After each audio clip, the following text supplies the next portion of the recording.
Hello and welcome to Thinking Critically, a D&D discussion, a podcast where we deep dive single word concepts or ideas within the Dungeons & Dragons 5e framework.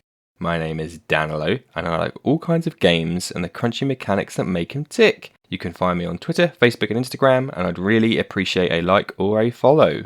And today I'm joined by Andrew, aka Nominrath. Thank you ever so much, Andrew, for joining us today. Can you tell us a little bit about yourself? Well, I am Andrew, aka Nominrath, and I've been playing Dungeons & Dragons for about 26 years. And although my ttrpg game has kind of slowed down in the last few years, I've been getting heavy into board games recently, and that's kind of where my hobby lies right now. Awesome. On that note, that's a really good timing, actually. Have you played Gloomhaven at all? No, I've thought about it, but I've played several dungeon crawl kind of games. I played Descent. I currently am really big on the Fantasy Flight Lord of the Rings Journeys in Middle-earth. I really like that one. Okay. Now, your board game experience will be much better than mine, but one thing I can recommend to everybody is Gloomhaven, for sure. Yeah. It scratches that itch that D&D sometimes can't reach. Yeah, that's what I hear. Everybody I know that's played Gloomhaven has said, "Oh, Gloomhaven's like really good." But I don't know. For some reason, the price tag on Gloomhaven is just like it's kind of out there. And oh yeah, for sure. I was lucky or unlucky. I'm not sure which way it is, but I ended up backing it on Kickstarter way back in the day. And obviously, there's such a long lead time between backing something like that and then it actually being delivered that I kind of completely forgot about it. So by the time it actually arrived, I was just like, hey, this is like a free gift. Yeah. From myself in the past. Yeah. And it's funny that I mentioned the price tag because I've spent way more on other games through expansions and stuff too. So the logic behind it actually doesn't match. So yeah, no, I totally get it. I'm exactly the same. I tend to avoid asking myself those questions, but that is a brilliant intro because today's topic is rules, and one thing that Gloomhaven is particularly heavy on, as you'd expect for a 10 kilogram, $100 board game, is the rules. But likewise, so is Dungeons and Dragons. Yes. So, Andrew, what does rules mean to you within the D&D framework? Within the D&D framework, rules are, for me, I'm a rules as written kind of guy. So rules are a very important foundation. I like to stick very strictly to the rules, and I abide by them very much. And they mean a lot to me because they keep the players and the dungeon master kind of on the same page, and it keeps the game heading in the same direction when it comes to the meta of the game. Mm-hmm. Yeah. When I was typing up my notes, my single sentence answer to that question was it's a required framework to ensure integrity and balance. That's my best kind of like commercial voice I could put on there. That is a much better way to put it. A shorter way to put it. But no, I think he had a really good point there about keeping players and DMs on the same page. I've seen a lot of questions and answers and instances and across Reddit, Twitter and Stack Exchange, which I'll go on to in a bit, around there's basically a misalignment between the players and the DMs. Mm-hmm. And there was a really good post on Reddit that I'm now kicking myself because I read it this morning, funnily enough, and forgot to bookmark it.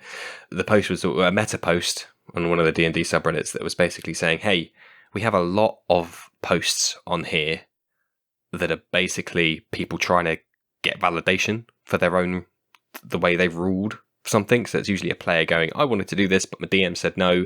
Why is that the case? Yeah. But that's just a glorified wrapping for them saying, please, I just need ammunition to go back to my DM to tell him he's wrong. Yeah. And as with any complex system, you're going to have margins of error. You're going to have places where things can fail. And that is one of said places. So I don't know if you've got any examples or experiences of that kind of friction between players and DMs. Yeah, I have a little bit of that, and it's actually kind of a common thing, more so in the modern D&D community. I've noticed when I first started playing D&D, the rules were in second edition AD&D. The rules were they were a little bit more vague, but they were also a little more strict too, because of the way they were worded. They were like, this does this, but if you move outside of this box, you could basically do whatever you wanted. When it comes to this particular thing, this is how this rule works. And that's pretty much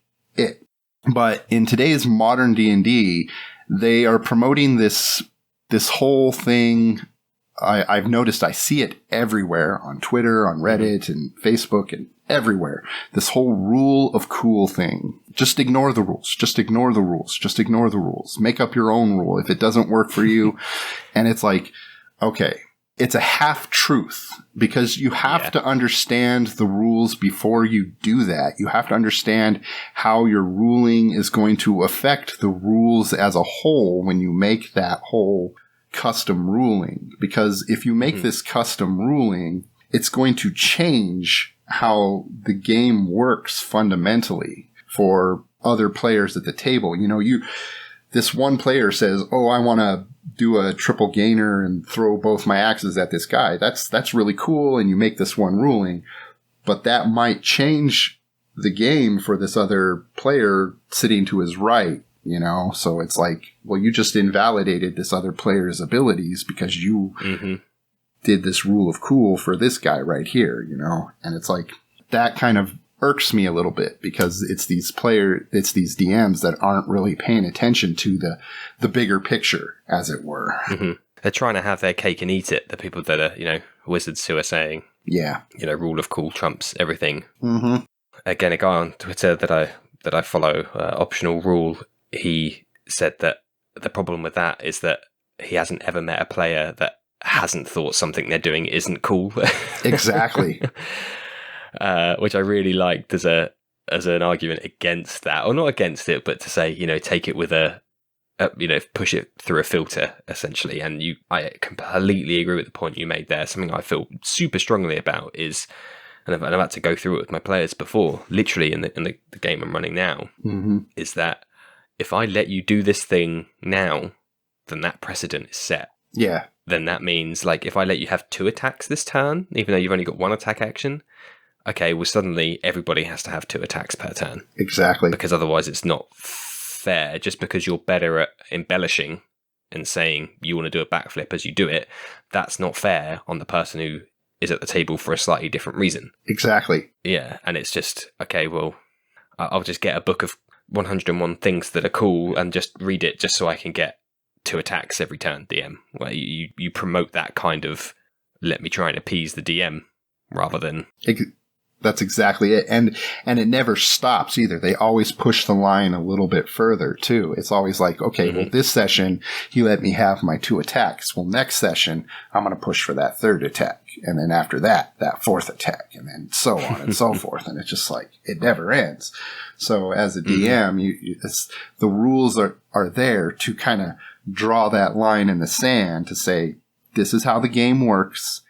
Every now and then, when I feel it's warranted, we're going to step over that line, but we're never going to erase that line. That's actually how the rule of cool should work. But everybody's promoting it as this whole, the line doesn't exist. We're just going to do whatever we want. And it's like, well, why even bother have the rules at all at that point? Yeah, exactly. I do think it's a bit of a get out of jail free term, like rule of cool, because I feel like we're going to get like everyone's going to hate us for. I know we are drawing the ire of so many players right now. yeah. I'm going to have to, duck my head up beneath the parapet after this. But the reason why I think that is because for 99 times out of 100, there will be a ruling for the thing that the player is. Like it exists. Yeah. So that implies that if you're allowing rule of cool, you're basically, as you've just said, saying, well, that rule is today not important. Mm-hmm. Well, okay, once you've done that, then where's the line? No one knows. You've blurred the lines between what is meant to happen and how the DM is feeling today. An extreme example is the next time you play, gravity is 1/10 of what it should be and everyone's flying around. Yeah. Well, that's just how I feel today because it's cool if everyone's flying around. Yeah, because it's cool today. Exactly. And that's an extreme example, but it's the same premise. Yeah. Like, I just want to jump to the top of the roof. Okay, fine. Like, ironically, I find it more difficult to judge rule of cool than I do actual rulings. Like, it's a way more tricky can of worms it is to say, what can I allow that player to get away with, than it is just to say, nope, the rule says that. Sorry, but you've got 101 other things you could do. So go ahead. Yeah, I find myself dropping my 2 cents on that more than anything, especially on Twitter, because I'll find these posts about the rule of cool, and I'll find these posts about your D&D hot take. And my number one hot take is it's okay for the DM to say no. Yeah. Yeah, for sure. Of course, like, everybody's game is their own and blah, blah, blah. And that's totally fine. But if you want to play a game where the rules are transient and it's like trying to, nail jelly to the wall, then that's a very, very, very different kind of game. And I feel that undermines the narrative hits. Yeah. Shall we say. Yeah. You can take away from it. Yeah, totally. I mean, if just totally ignoring most of the rules and going balls to the wall and just doing whatever you want every week and changing everything up is their type of game, then whatever. That's your fun. Do whatever you want. Mm-hmm. But just know that when those players leave your group or whatever and they go to another group and they find a DM like, say, me, who is just like, no, the book says this and this is how it's going, they're going to be extremely disappointed. Yeah, I think, emotion aside, I do honestly think it's one of those things that certainly newer DMs and players, it's a crutch, for a new DM to say, okay, that's fine. And they might not have that appreciation of the snowball effect, the domino effect of what that actually means in the universe. And a really good example that's happened quite recently, I was a player in this particular campaign, but I certainly felt for the DM at the time, is that we had a rogue and he wanted to set an enemy on fire using just his flask of oil in his bag. And I talked to him afterwards. Hands up, I did a little bit of backseat DMing, sorry, but I DM'd the pair of them in the 3-year-long campaign. So I felt at least somewhat qualified to to comment. And I basically said, look, that's fire damage at its core, but also setting things on fire is a thing that's unique to classes and spells. Mm-hmm. So classes have to usually expend a resource to achieve that, be it a spell slot, be it their action just for firebolt. Right. But specifically setting something on fire is usually a concerted expenditure of a resource. It isn't just something that everybody can do. Right. And he said, yeah, but I've had to expend a resource. I've had to expend a flask of oil. And I said, yeah, that's true. That, that is completely true. However, a flask of oil is something like 5 copper. Yeah. So if you're doing that translation, you're basically saying a level 1 spell slot is worth 5 copper. And then you're just, again, opening a weird can of worms that I don't even want to begin to go down. Because the other avenue available to the DM there is to say, okay, well, in my universe, flasks of oil are actually 50 gold. But then what does that mean? That means that nobody has torches because nobody can afford the oil to set them on fire. Yeah. And suddenly sconces don't exist in your universe anymore because they're reserved for the aristocracy. And it's like, oh God, yeah, I didn't think of that. And it's like, yeah, those little things, and I had the benefit of not making it a judgment call at the time. I could think about it and come up with a reason why, but it's those cascading effects that I'm, to be frank, petrified of. Mm-hmm. No, I totally get it. I see that kind of stuff all the time. Yeah, I can't think of one that came to mind because I haven't done a 5th edition campaign in a couple years right now. I've moved on to I'm actually running 4th edition Essentials right now, but Cool. I remember there was a couple instances similar to that in my 5th edition campaign where the players were just like, "Well, we want to do this thing," and I'm just like, "Oh man." So yeah, I'm glad we're in agreement on that one. Maybe just you and I against the world on that point, but hey. Yeah. Well, there's a lot of grognards out there who are on that page. Before this call, I asked a DM friend of mine who's now playing alongside me in a different campaign, Rob, who features on episode 1. I said, "What does it mean to you to help me kind of fill out my notes a little bit?" And his initial response was, "They're among the least important parts of the game," which was an interesting take and one that I kind of had to go, let me step back and think about that. And I know that we've just spoken at length about how important they are, how critical and intrinsic they are. But when you boil it down to say, a D&D is a tabletop role-playing game, I guess there's nothing in that 5-letter acronym actually suggests that there should be reams and reams of rules. So I guess, what is your take on that? Do you agree? And feel free to disagree. Of course, I'm not precious, and neither is he. Well, D&D is really it's a 2-part game is what it is, especially D&D.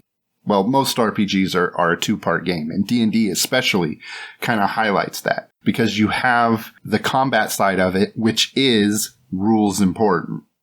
Okay. And then you have the narrative side where we do all the talky bits.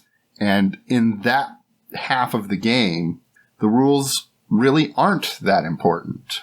When you're negotiating with a king on, maybe upping your bounty on somebody that you captured, or you're trying to, negotiate for land, or whatever it is that you're trying to do, you don't need tons of rolls or modifiers or rules or anything like that. You don't even really need to pay attention to the rules of a spell in those particular instances. You just need a general gist of what's happening. Because at that point, it's all about the narrative, and you want the narrative to move forward. So in those particular instances, I actually agree with that particular point. But it's like a Final Fantasy video game. When you're in that combat screen, the meta becomes super important. You need to know what plus goes where, what minus goes where, what spell does what, and how it exactly affects the grid if you're using one, or the spaces that you're in, or whatever. But as soon as you're out and about in the open world, just interacting with the people of the world in a non-meta fashion, those numbers and the crunch becomes less of a hindrance, I guess is the best way to put it. I think we've all had games where, the famous games where no one rolled a dice. I think, you get to the end and you're like, actually, guys, did anyone actually roll the dice that game? Yeah. No. Which are great. It's if you get to the end and you haven't realised, I really do like that kind of, okay, we've just experienced like a pure role-playing experience up until that point, which is, has its own form of enjoyment, but ultimately you're going to have a mix of players. I know my table does. We've got a couple of people who are really into the crunchy combat mechanics and are like, I want to go here, I want to stop him entering my range, and I want to cast that over there. But then you've also got people who are like, give me that spicy role play. I want to stab him in the back and betray the party and do all that kind of stuff. And so trying to smush that into a big melting pot is obviously where the challenge, but obviously where the reward comes from. Oh, it's super. Yeah, it's super rewarding, and it's super difficult. And it's interesting, too, because D&D is one of those games where if you sit back as a DM and you kind of take yourself out of the game and you just look at what's happening at the table, you can see the divide of the game. And it's kind of a bizarre experience. The divide in people's yeah, people's styles and like how the game is actually divided. Because people, when they say D&D and they say they play D&D, and you bring up this particular question about, you know, how important are the rules, you know, when should the rules apply and when they shouldn't, they want to mishmash it into one melting pot. They want to say the rules are either important or they're not. And kind of like what we were doing at the beginning. And, you know, it seems like right now I've completely flipped table. But like I said, the game is two different parts. And yeah, you can see the different parts when you do that, when you pull yourself away from the table and you see how it's playing out. Yeah. I think a good way to put it is rules may be the least important parts of role-playing games, but they are not the least important part of Dungeons and Dragons. Yes, that's actually an excellent way to put it right there. Oh, thanks. So I am rather proud of that one, I have to say. And you should be. You should be. Ah, thank you. So a little bit of a history lesson for those listening is that Andrew and I actually originally got talking on Twitter, funnily enough, discussing some rules around dark vision originally, but it also expanded into kind of conditions and so on and so on. So the next thing I kind of wanted to talk about is misinterpreted or ignored rules. Mm-hmm. So why don't we start with dark vision? Because if memory serves, the original post was around, you know, it's like an FYI. I think it was One Page Mage had made a post that said, you know, FYI, dark vision still imposes disadvantage on perception checks. And that is something I really remembered way too late into my DMing career. Yeah. Yeah, it's because most people think that dark vision is just like, oh yeah, it's now bright as day and we can just see for miles and miles. Yeah, because there's always that, you know, there's that criticism that, you know, every race pretty much, apart from like 2 or 3, has got dark vision, ergo it's somewhat pointless. Yeah. And you may as well just give it to everybody or make dark vision not a thing. But as soon as I learned about that, I was like, okay, I'm going to go and make this really hammy next time they're underground and in the darkness. Yeah. I'm going to make it, you know, you can't see colors and you still have disadvantage on perception checks because it's still super dark. Mm-hmm. Like I can't stress how much of a disadvantage you're at right now. Yeah. So I had the players enter a small subterranean chamber that was flooded to a couple of foot, maybe like 2 foot high off the floor. Mm-hmm. And underneath the water, on the cave floor, there was caltrops. So spiky balls, blades of glass. Yeah. You know, like things to impede movement. But I put it under the water for the express reason that it would be tricky to see even regularly, let alone with dark vision, because it would all just be like a blurry grey mess that you couldn't, like you would not be able to point out the details of, I shouldn't be walking here. Right. Now, of course, that didn't matter at all when my players had water walking cast on them and just walked on top and looked through it like a glass bottom floor, and then but hey, they bypassed the trap, which was, you know, great. But that was quite a slow realization that I was like, you can't. It looks like there's something under the water, little bits of something under the water, and then again they're getting curious and start to push their hands through and pick it up, and I'm like, yeah, you pick a piece out and it's just a caltrop. Oh, maybe we were. Oh, they probably wanted us to walk on these. I was like, yeah, they probably did. But it's that, you know, I really lay it in, like, you don't have any light, so trying to see through the water is tricky. And, you know, having gems and gold and stuff that you can't tell what color it is. Maybe it's just silver, or maybe it's brilliant diamond. You can't tell because you can't see what color it is. Even just that alone is enough. Yeah. To get most players being like, God damn it, I want to see if this is like worth $1 million. So let me light a torch just to find out. Yeah, exactly. So yeah, that's again another pet peeve. People might be realizing how passionately I'm talking about bloody dark vision. No, I get it. I brought it up several times during my 5th campaign, and my players would look at me like I'm crazy. I'm like, okay, you guys realize that you can't see in color, right? And they're like, what? Mm-hmm. And you guys still have disadvantage on perception checks when it's dark. What? And it's like, Yep. Which makes it a pain to see people who are hiding in said darkness. Yeah. For that exact reason. I would always start it because they're like, "Oh, we have dark vision." I was like, "You still might want to light a light." You know, me being the caring GM, you guys still might want to light a light. And they would be like, "Why? We have dark vision." It's like, because so on and so forth. Yeah. Yeah, exactly. Yeah. But the original discussion we had there, and since rereading it and thinking about it, I do concede that, as you rightly put then, that basically no one is as anal as I am, and rarely are people going to read the rulebook beginning to end, especially players, which I totally get now. And that if you're excited about building a character and you look at dwarf and you see dark vision and it says you can see in dark light as it's dim light, you're just going to go, "Oh, wicked, cool, done. I'll take that." Exactly. And think nothing of it. Mm-hmm. You're not going to even bother to go to the dim light section, which is later in the book, and be like, "Oh, this is what dim light does for me? That sucks." Mm-hmm. Yeah, for sure. And I totally get that now. And old Danlo was quite staunch on, like, read the manual, as we put it. But yeah, I get that that's not everyone's cup of tea, which is completely fair enough.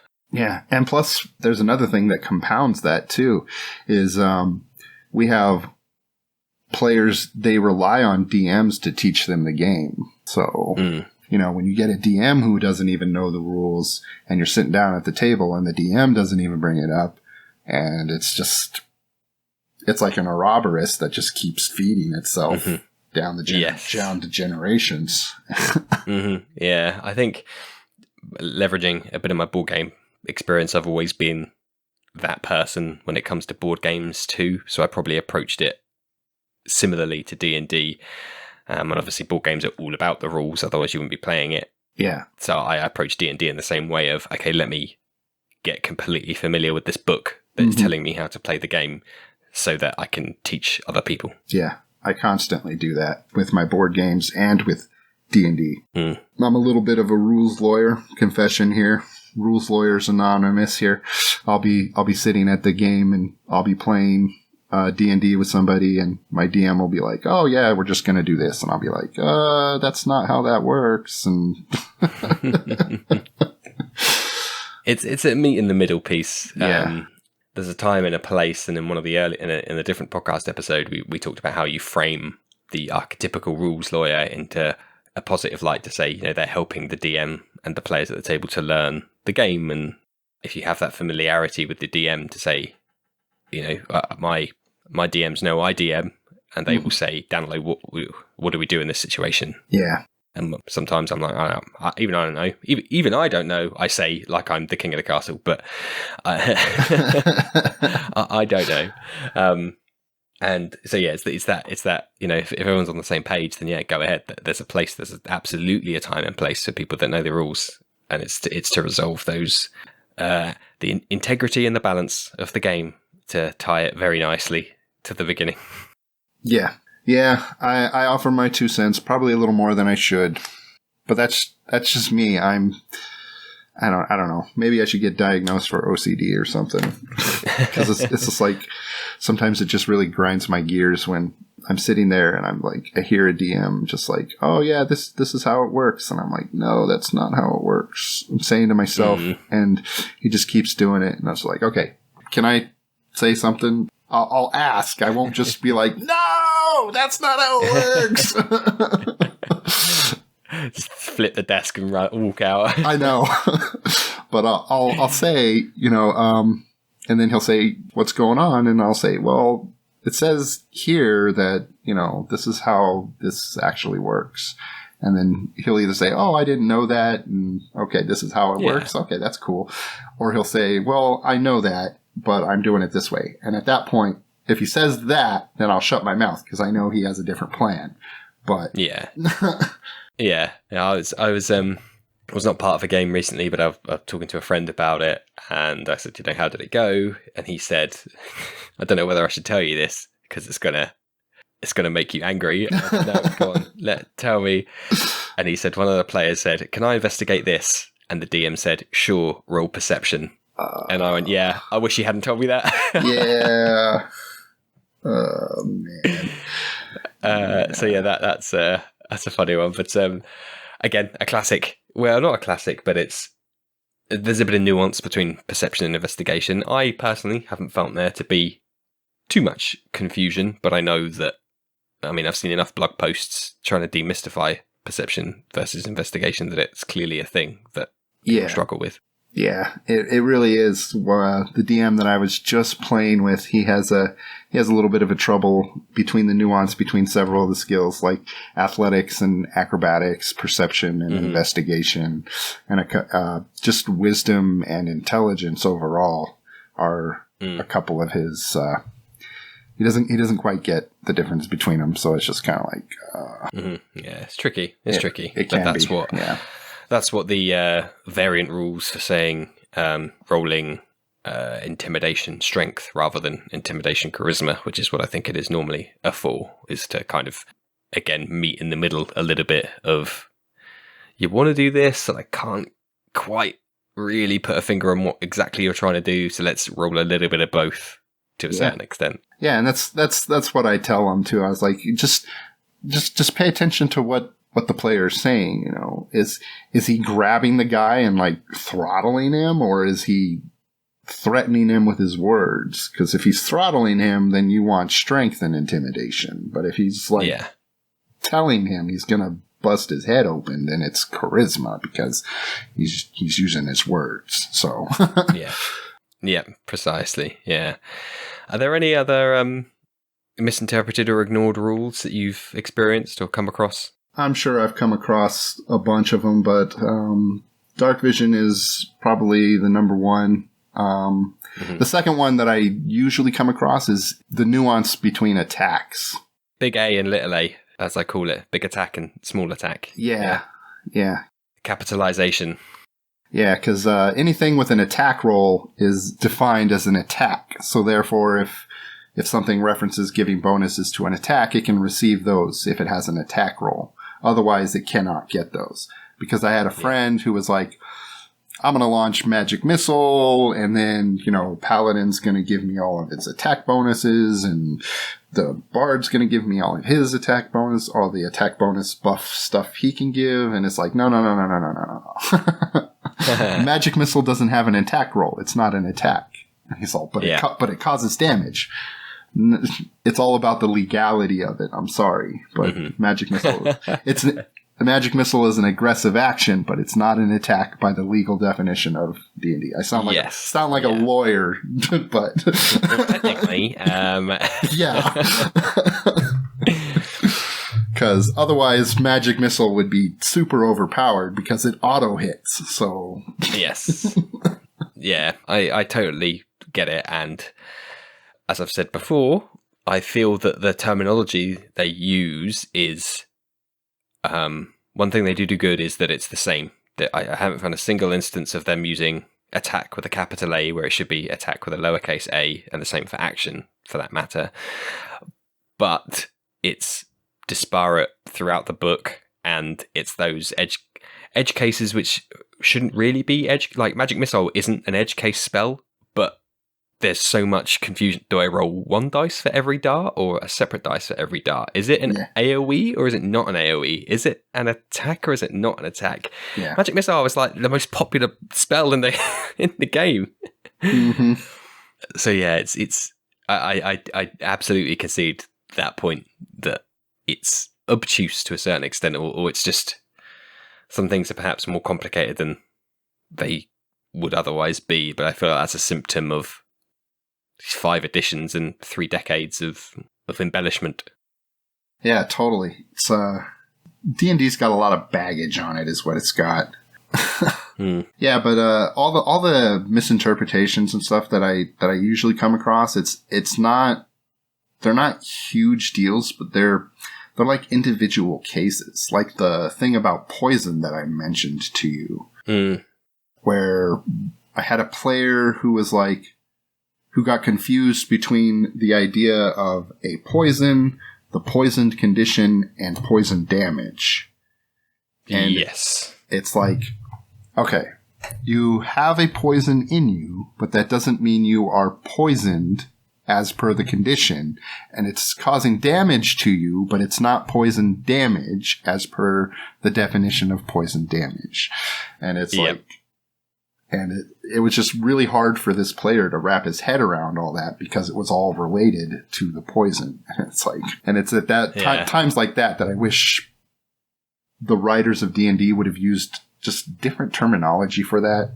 Like poisoned condition, when I first read 5th edition, I actually wish they had called that something else anyway, because to me, it just doesn't make any sense. I wish they would have called it like nausea or sickened or something like that, because that's actually what it's supposed to represent anyway. Yeah, and then you've also got like, is it thunder and force, which are two kind of the same.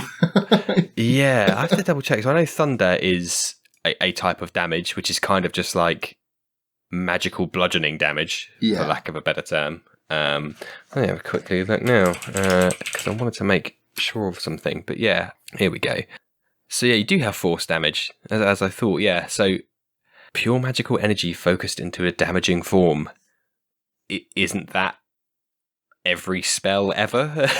I know that's what Magic Missile does. yeah, that's the example it uses in the book, actually. But yeah, so again, with poison, that's a pretty egregious example, but also like thunder, which is just kind of like immediately draws to mind thunder and lightning, but in reality has nothing to do with electricity, because that's lightning. And yeah, there's just a lot of baggage, I think, as you said. Yeah. It's because they're trying to harken back to the old days, and I think what it could have done is it could have just dropped a bunch of that old day stuff and just streamlined it just a little bit more. Mm-hmm. But that's just me by dropping some of that stuff. But yeah, what do I know?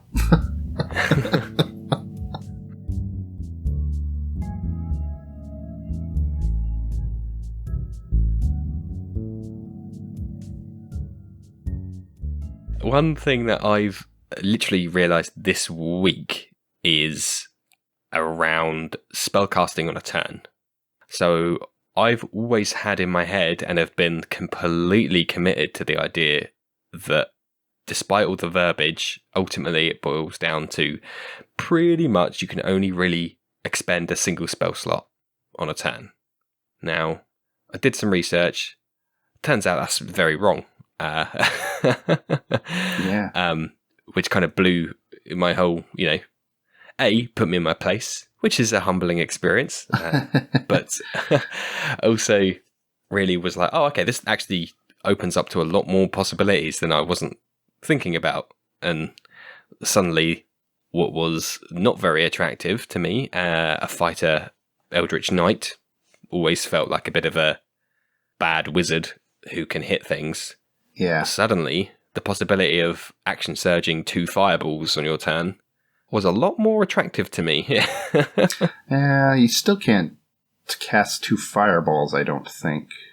You might have to trust me on this one, as I've read more than I would care to mention around its various stack overflows and whatnot. But ultimately, the only real restriction is bonus actions, and if you don't have anything to do with bonus actions. Outside of the action economy as it is normally, there's no restriction. So with Action Surge, granted you by a fighter, could cast 2 spells. As soon as you bring a bonus action, then it gets super locked down and restrictive and so on and so on. I know if you cast with 2 with the bonus action, it's like one of them has to be a cantrip. The first level one has to be a cantrip and some other nonsense, but yeah. Yeah, it gets weirdly, like, again, the proof is that I was super confused about it for the last 5 years, and only now have I really expended more effort than I would have liked to have tried to get to the bottom of it. Yeah. But, that was the main interesting takeaway from that was that I often, and you can with melee classes, approach turns sequentially. Okay, here's the start of my turn. I have a number of options laid out in front of me. I move forward, and then I do this, and then I hit that, and then I move back, and then do I have anything else left? Oh, yeah, I can do a bonus action. Let me throw out Bardic Inspiration. Done. There's that fluidity to it. Mm-hmm. But when you cast a spell as a bonus action, at any point of your turn, it's locked down the entire turn. So you can't have that sequential thought process to a turn as a spellcaster. Mm.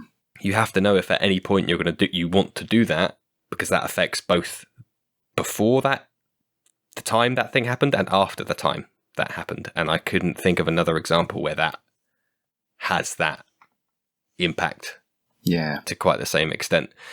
So you can't just say, oh, you can't get to the end of your turn and go, oh, do I have anything left I can use? Because 9 times out of 10, you're probably locked down. If you've cast any kind of spell, it's already been ordained that you can't do something else. And it just was a really kind of interesting take on approaching your turn as a whole rather than as a sequence of events. Yeah. Anyway, at least someone else now, God, I really hope no one's listening to this and goes, you're completely wrong, Danilo. I really, really hope that doesn't happen. I'm sure everybody else is just as confused as us. Only the diehard people who are just throwing fireballs just like left and right, they know. I also think that's one of the reasons why haste doesn't give you the ability to cast a spell, because then I think it would be more juicy than it already is. Yeah, that would be pretty insane. I double check. Attack, yeah. So you can't use it to cast a spell, and I'm pretty sure it's because that was the loophole they had to close there. Yeah. Okay, so I mentioned it at the beginning around a resource. It's RPG stack exchange. My point was that sources like that exist, that and sage advice, which just obviously implies that there is an inherent confusion around rules. Yeah. The fact that those are needed and still are needed to this day, despite 5e being however old it is, does always just put a bit of a wry smile on my face that, yeah, people are still finding weird edge cases and weird combinations of things. And well, I don't actually know what my true point is. As I said, it just brings me back down to earth to think, hey, it's okay to be confused. Yeah. I find myself going to sage advice every now and then and looking up a question that one of my players has, or even that I have, because it comes up in a game where a player is just like, what happens if I do this? And it sounds like a mad scientist experiment, but it's just like, whoa, I never even thought of that. And it's just like, yeah. Yeah. I mean, I do like those ones. Those are good questions to answer. Yeah. Ones that I hate answering is, do I get an attack of opportunity? That grinds my gears. But the good questions to answer, and I posted a tweet about it recently, was my player asked me, is there conservation of momentum through spells such as Dimension Door and Misty Step, to which brought my mind to a halt and went, gosh, I have never thought of that before, but it's a totally interesting question. That's pretty cool. So his thought was he might be having a big fall at some point, and to stop him splatting into the ground, he'll Misty Step just above it, kill the momentum, and just drop the last meter or so. And luckily, we never had to cross that bridge in the session, but it was a very interesting thought process to just even... I was like, well, Misty Step, you disappear and then you reappear, so maybe that resets your momentum, whereas Dimension Door, you're stepping through a Doctor Strange portal, so maybe you've kind of bent space-time, so the two parts are aligned, so maybe that would conserve it, because it's like a portal from the video game portals. Yeah. And it was just like, oh gosh, this is... That's kind of how I would think of it. I would think of it kind of like in Thor Dark World, when they're throwing the soda can and it disappears and then it reappears and it just keeps going. Mm-hmm. That's kind of how I would do Dimension Door. But the teleport one, that's an interesting one. And I've heard it argued the other way, to say because Misty Step's instantaneous, you would conserve your momentum, because it's just like you were there, but now you're here, but you're still moving the same way you were moving. Whereas because Dimension Door goes a lot further and is a bit of a bigger spell, in quotes, that it's a bit more powerful and can stop that from happening. So it's one food for thought. Huh. I wonder if it has been answered actually on Sage Advice already. But then again, if we tie that back to what we were talking about earlier on, that like Featherfall exists for a reason, and perhaps if you let Misty Step stop you from falling, then you've taken the agency away from those who's, oh man, I prepared Featherfall today and I needn't have, because Misty Step can do that as well. Yeah. Then exactly. Yeah, it's they've been shortchanged. That actually brings up why I don't use the flanking rule. Oh, yep. Because there's tons of spells and abilities and stuff that grant advantage, and by letting players get advantage by just moving into the correct position, you render a lot of those abilities not necessarily useless, but kind of pointless. Yeah, great minds, because in my list here I'm looking at now for my notes, I've got flanking, and it's one that I get the impression a lot of DMs use, which is weird because A, it's an optional rule, and B, it's buried away halfway in a chapter in the DM's guide. It's because it's a carryover from 3.5. Oh, there we go. So this is the kind of historical context I get guests like you on for. Yeah. It was a thing that happened in 3.5, and it was in 4th edition, and it was just right there in the open, and it just carried over. And because it was optional, players just assumed that it was a thing, and it just kept going and going and going and going. It's a whole generational thing. That baggage again. Yeah, when I was trying to find a reference for it in the rulebook, I just Googled D&D 5e flanking rules, and one of the comments on this article I found basically said, it's difficult to give other players advantage, so the flanking rules can be brought in to do that. And my immediate thought was, no, it's not. No. Any player can give any other player advantage by taking the help action. The help action. It completely renders the help action you just throw it right out the window because you just move. Yep. Yeah, I was like, it's a piece of cake. Everybody can do it. Even the level 0 NPC critter can, even your owl familiar can do it. Like, it's a piece of cake to give somebody advantage. The real problem is nobody's willing to sacrifice their own action, which is a lot more of an interesting choice. Exactly. Which is why it's challenging. It's why it's interesting. It's what do I sacrifice to maybe pay that cost to have that potential benefit? It's a gamble, essentially. Whereas flanking, there's no gamble. There's no interesting decision. It's just, I go there and I get this. Yeah. Cool. Yeah, with the help action, it makes it a tactical and a strategic decision rather than just I'm just going to move. Yeah, and then I do recall someone commenting a little while ago, basically saying that it turns the grid into just this dance of figures on the grid of them just trying to position themselves in the most perfect way to maximize advantage across the board, which seems a bit against the spirit, shall we say, which is ironic considering we've talked at length about how important the rules are, and the spirit is obviously just some abstract concept, but yeah. Well, the rules don't kill the spirit. The spirit is always there, because even in like board games and stuff, you can see the theme of the game kind of shine through, even through the rules and stuff. They kind of preserve it. A good game, the rules will make the theme and the spirit kind of shine, because they'll represent the theme and the spirit of the game. Whereas bad rules will hamper it, kind of force it into submission. Yeah, that's true. It's one of those things that's really hard to articulate. It's that if you know when you've read a good rule book, but unless you're a rules designer, it's one of those things that's really hard to be like, it's good because it makes the game better. Yeah. But I totally get what you're getting. Like, you can see the thread. There's a common thread, there's a common theme, there's a common elements throughout the rules that all serve the purpose of whatever it is it's trying to sell. A feeling, a thought process of that particular game. Yeah. So, obviously, we're both quite, well, hopefully you won't be offended if I say opinionated on a number of rules. No, I'm not offended at all. I definitely am. I've gotten into squabbles at my table about the rules.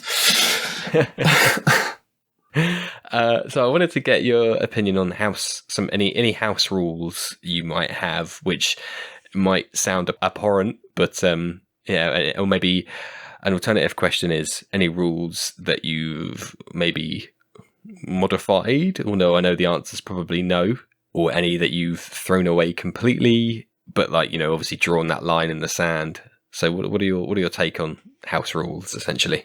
I don't mind house rules as long as they serve a purpose. There's only one real house rule that I used in 5th edition, and that was, I call it the rule of one.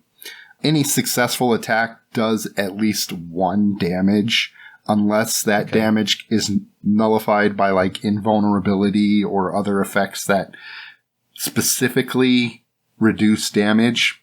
Mm-hmm. So resistance can't get rid of damage completely all the way, things like that. Because when I first started, we were playing, and I don't remember how it happened, but one of my players, he had like a resistance in one thing and another thing, and he wasn't taking any damage, and I was just like, okay, this is ridiculous. You've like broken the damage system. This is you have to take at least 1 damage from a successful attack. That's just yeah. So that was one house rule that I had, because I remember in older editions that was how it was. You know, it was just like a successful attack does at least 1 damage. Otherwise, what's the point of having a successful attack? Yeah, you're changing the definition of the word success at that point to mean something else. Exactly.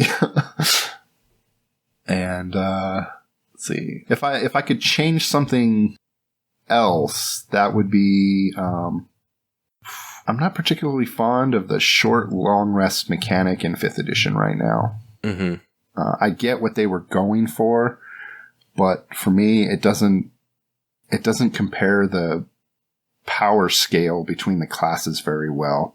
It creates this weird power dynamic between all the classes, and it creates a hierarchy of power between the classes. The spellcasters are definitely the best, and the martial classes are kind of meh, and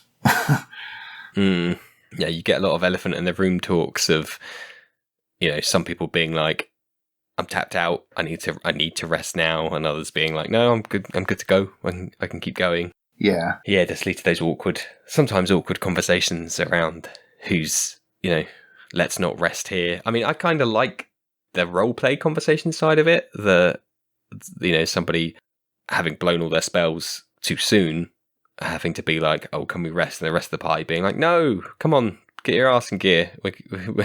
Yeah. It's your fault that you've blown yours. But I like the roleplay side of things. Yeah. But let's just say I wouldn't want to balance what abilities come back on short or long rests, because again, it's that cascading, like trying to keep parity with the power level of other classes and whatnot. It's just a minefield in my head. Yeah, it's with the way it's set up. It's you would have to go through and just redo everything. So it's just whatever. It is what it is. So I'm not going to mess with it. But yeah, that's the only house rule that I've ever used, is the rule of one. And another one that I did was I had a system for creating spells, because at one point I created a sorcerer who specialized in acid spells. Well, it turns out that there's only 3 acid spells in the entire spell list, and one of them was Chromatic Orb, which can be anything. So I was like SOL on that, and I was just like, oh, well, that really sucks. My specialty and damage type doesn't do anything for me. So what, you reflavored and reskinned some spells to do acid damage? Yeah, like Fireball and things like that. I made it like Acid Ball and, you know, things like that. Yeah, now there probably is some combat encounters where the difficulty will shift because of that, but otherwise, off the top of my head, that seems fairly benign a change. Yeah. Yeah, and Chromatic Orb also has a costed material component as well. that gets consumed if memory serves, so you can't just keep throwing those out even if you wanted to. Exactly. Yeah, that sucks. I'm actually rolling a chromancy wizard, which is a explorer's guide to Wildermount subclass school, and that obviously because it's a subclass in a book that is part of some other campaign. It's chromancy spells obviously few and far between, so I know the pain of being like, yeah, I'm going to build a time wizard. Oh, there's 3 time spells. Okay, I guess I'm a fireball wizard then. Yeah. It seems like they focused on fire, and it was just like, oh, I guess every wizard in the entire universe is a pyromancer. Yeah. And they wonder why adventurers just burn down every tavern they're in. Yes. Yeah. I have heard that, that I have seen official comments on Fireball specifically because I think, like numerically, like mathematically, it's ever so slightly more powerful than other spells of the same level. Yeah. But they've basically said, hey, you're going to have to give us that one. We're keeping it in just like as a homage to it's such a prominent spell, a famous spell, that to change it now, it's almost sacrosanct at this point. Yeah. So we're just going to keep it as it is because it's just a classic. Exactly. I wish they would have kept Lightning Bolt the way it was in 2nd edition. In 2nd edition, you could pick the start point where Lightning Bolt started, and it would ricochet off walls. Ooh, that sounds dope. Yeah, it was really cool. So it wasn't just this long line, and if from where you started, you could say, I want it to start here, and it could ricochet down hallways, and it was just, it was really cool. But now it's just a line. Yeah, from where I thought you were just going to stop at, you could pick where it started from and then draw a line from there, which is still cool for shooting around corners and kind of getting around obstacles and stuff. Yeah. But having it ricochet too is also very cool. Yeah. Yeah. One thing I've talked about another DM with recently, and it's a homebrew. It's a house rule that I see a lot of people use, in the lists on Twitter when people say, "What house rules do you use?" It's always on there of potions as a bonus action. Imbibing a potion is a bonus action rather than rules as written. It's an action. Right. Now I have a little bit of baggage myself with this because I'm fairly certain that's because of Critical Role that people have adopted that rule. Yeah. It's has its own kind of... It has its own stigma around it. Yeah, it's... I don't know, it's just weird that that's just another game, right? And it's that one thing that now everybody takes almost for granted. I feel that, again, maybe I'm going to get strung up for this, but I kind of like that potions require an action. Same here, because it adds that tactical value to it. You have to stop and say, okay, I have to make a decision. Am I going to use my turn to do the cool thing, or am I going to try and save myself or my friend, And it just goes back to what you said earlier about people wanting their cake and eating it too. Yeah. I think, as you said before, they could have picked the terminology better. I think calling bonus actions implies that they are like another action. Yeah. And of course, you can do pretty much anything as an action. So calling them bonus actions just immediately draws that connection in a person's head to say, oh, they're like actions, right? When in reality, if you look at the things that are bonus actions, they're quite specific. They're quite unique. They're quite, clearly there's a design intent there to say these are exceptional things you can do. And they're only allowed by certain things. It's like the rogue, for instance, he only gets the bonus action is only activated, quote unquote, when his ability is used. It's not like everybody has a bonus action that they can just use whenever they want. It's just that's kind of one of the reasons that I kind of went back to running 4th edition, because the action economy is actually just much more clear in what it wants to do. On your turn, you get a standard action, a move action, and a minor action. this is what you can do with each of them. Standard actions do this, move actions do this, minor actions do this. And there's no confusion as to any of it. Yeah. And of course, again, like you just said, like everybody gets an action, but nobody by default has a bonus action. But by calling them the same thing, people rightly assume that they do, just like dark vision. When you just read that little thing, you just assume that you do. Yeah. Whereas in reality, it's not. It's your class enables you to spend this bonus action that may or may not exist, depending on whether you have anything that can make use of it. Yeah. So allowing potions to be used as a bonus action blurs that line even further, I think, and can set a bad, can just reinforce that wrong interpretation of the rules. That's exactly what it is. If anything, they should just allow you to drink your potion as a reaction, because everybody has a reaction, and that also lets you drink it in addition to your action. But it also makes it another tactical decision, because if you use your reaction, that means you can't take attacks of opportunity or anything like that. So I'm not sure. I'm a strong fan of reactions having to have a strong trigger, and I'm struggling to think of what the trigger would be for drinking a potion. Somebody smacking you in the face. Yeah, that would do it. But no, I get what you're saying. No, I'm perfectly fine just doing it RAW. Like I said, it needs to be a tactical decision. I'm just saying if you were to modify it. Yeah, for sure. Yeah. That would probably be the better way to do it. Yeah, especially if you're trying to give it to, a good example is a character's down and you want to go and feed them a health potion. Yeah. I think that's one of the reasons, one of the main reasons that it was brought in as a bonus action to help people to increase the survivability of the party. But to me, that's a really critical point. That person's going to live or die, and just making it even more trivial to get them up when the cleric can just shout healing word from across the room and suddenly they're back up again.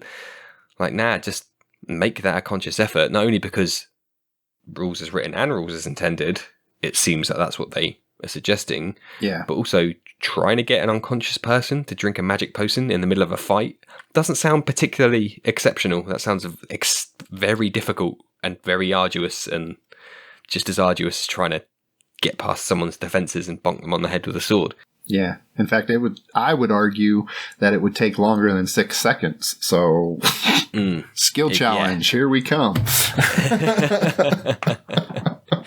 Like, just using it as a bonus action just makes me feel like the person rushes over to the body, just unpops the cork, and it just just pours the liquid on the body. Right, that'll do. You're good.